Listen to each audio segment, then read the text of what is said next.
In this video, I'm going to show you how to work with form controls in Word.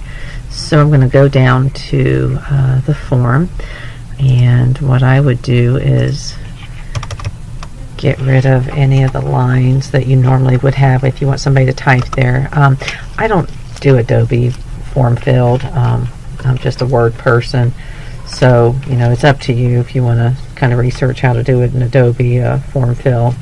But let me show you how to do this in Word. So you want to make sure you have the Developers tab available. If you don't, go to File, Options, Custom Ribbon, and then on the right hand side, if you don't have a check mark next to Developer, that's what you want to check.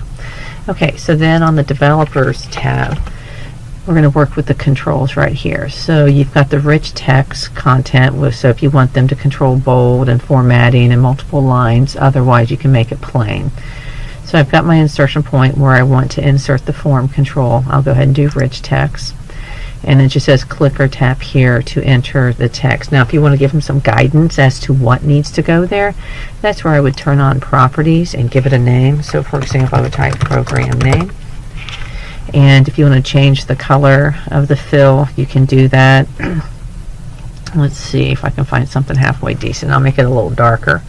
And it's up to you. If you want to add a style to format the text typed inside the control, you can do that, or you can just leave it to the default paragraph. Now this one, since it's the program name, I'm just going to go ahead and choose heading 1. Makes it a little bit stronger, so it's like going to the Home tab and choosing the styles at this point, or you can create your own.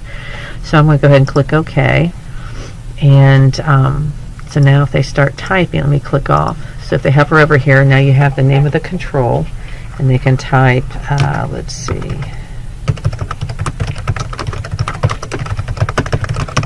Alright, so if I let me just see if that did apply. Yep, it applied to heading 1. Alright, so it's up to you how you want to do that. Now something else you can also do, if you select the control tab up here, which highlights the tab itself, or the control is just kind of like think of it as a box where you're putting stuff in it. So I'm going to make it bold. So if you want it to be bold, then that way when they type in there, it'll be bold. So let me go ahead and delete that. Alright, we'll click in here and we'll type, and see, now it's bold. So apply the formatting to the control itself. That way when they type in it, then it's going to be formatted exactly how you want it. So let me undo that. Okay, so keep in mind you click on that little tab that has the control name itself, or what I call, it's kind of like the label in the front of a box, and then you can apply what you want at that point. If you want to make the text a different color, then you can go ahead and do that as well. Alright, so that way when they do type in there, let me go ahead and delete that. Click off. So as soon as I click up here, the control name pops up, and then I can type Administrative Office Professional. Oh, looks like I need to take a typing class. Alright. Okay, so again, it's on the Developers tab. You can do the rich text if you want to, but keep in mind, you as the person that's creating the form and the template, you can apply the formatting again just by clicking on that tab name. It highlights everything, and that's part of the properties. So I like going to properties and giving them names as well. Alright, let me go ahead and cancel out. Alright, so now you want to move down here, identify the program's mission. Okay, so we'll go ahead and insert rich text, then we'll come to properties, and then we'll type mission.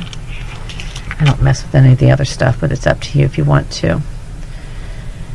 Then we'll go ahead, and if you want to apply a style to it, you can, or you can keep it as paragraph, which for this one I would probably keep it as paragraph. Go ahead and click OK. Alright, and there it has the tag. Now again, if you want to apply some formatting to it, make sure, I'm going to click off for a minute. Once you click on it, you see the control name.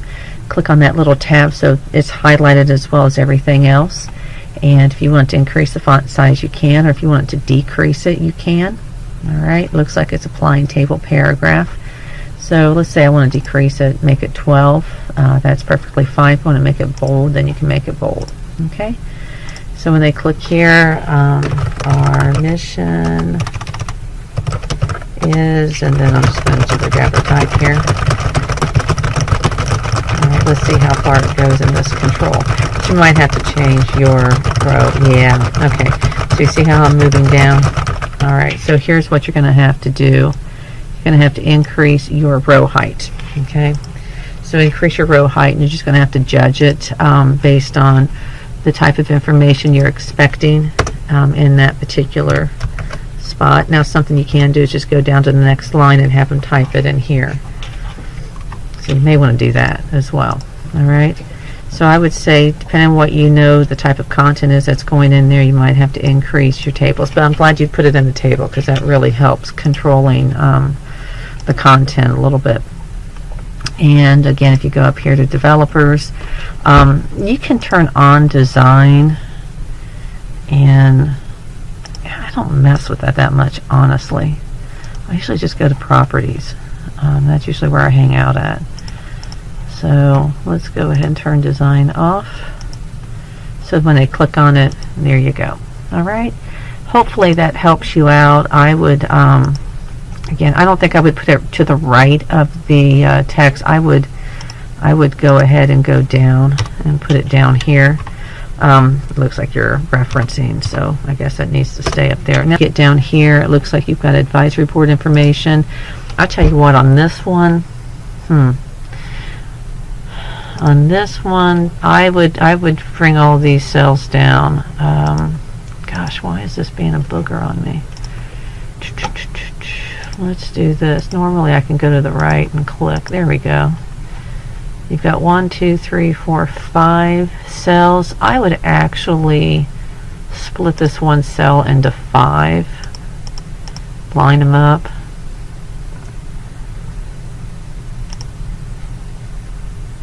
Yeah, I would line these up.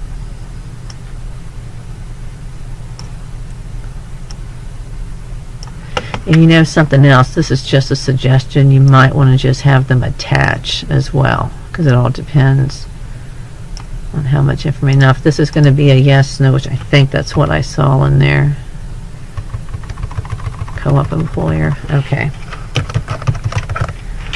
Let's see what the alignment is on this one. Yeah, I don't know why that's, there we go. What you can do here, you can actually create check boxes at this point, or you can do drop down menus. Okay, that way they're not having to type yes or no, and then you've got some inconsistency there. So let me see what this one looks like. We insert the combo. All right, choose an item. I would do this one and go to properties.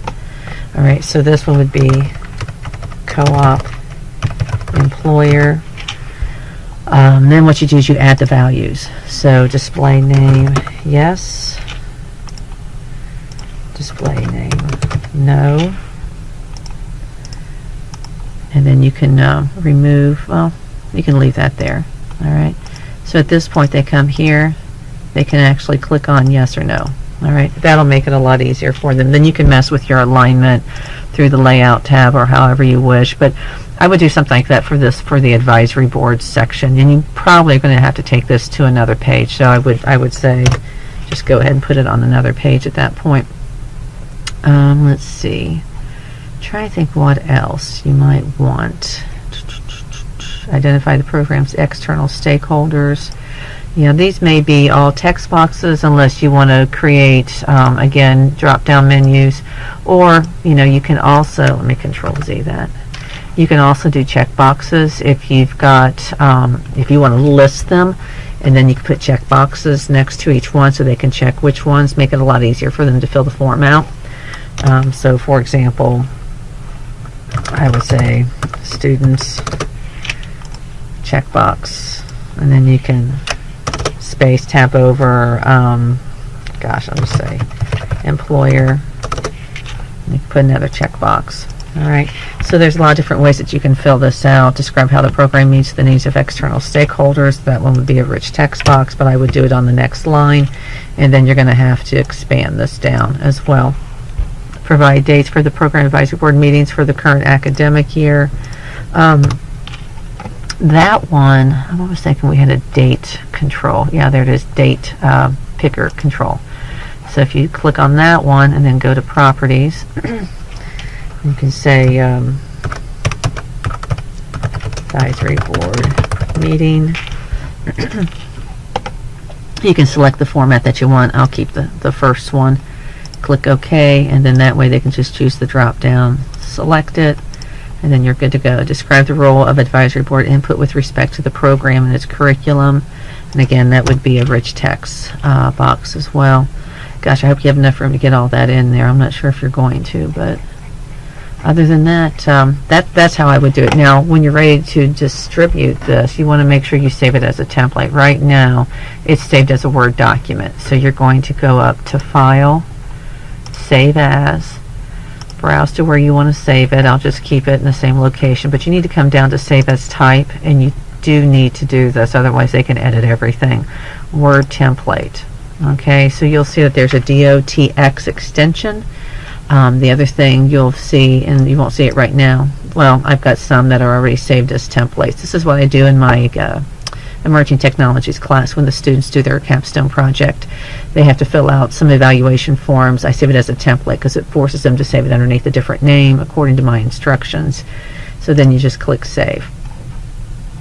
Okay, so let me go ahead and close it. And then I'm going to open it back up. All right, but now you notice the difference between the one that I saved as template and, oh, I forgot, it saved it in the default. You've got to watch out for that as well. So you want to save it in the folder where you want to have access. Otherwise, it automatically goes to Documents, which is underneath the username folder, and then Custom Templates. So let me open it up, and here's the thing that is going to happen here. Okay, so yeah, now it's saved as a template, so we're good to go. So then when they open it up, it should force them to save it underneath the new name. Listen, let me know if you need any help with it. If you need me to come over, that's fine. I also have the workbook chapter, or module 8 covers form elements. Be more than happy to help you with that. You can also go into Who Knew It, and you can search for filling or form fill, and it'll help you with that as well. So hopefully this has helped you out. Let me know if you need anything else.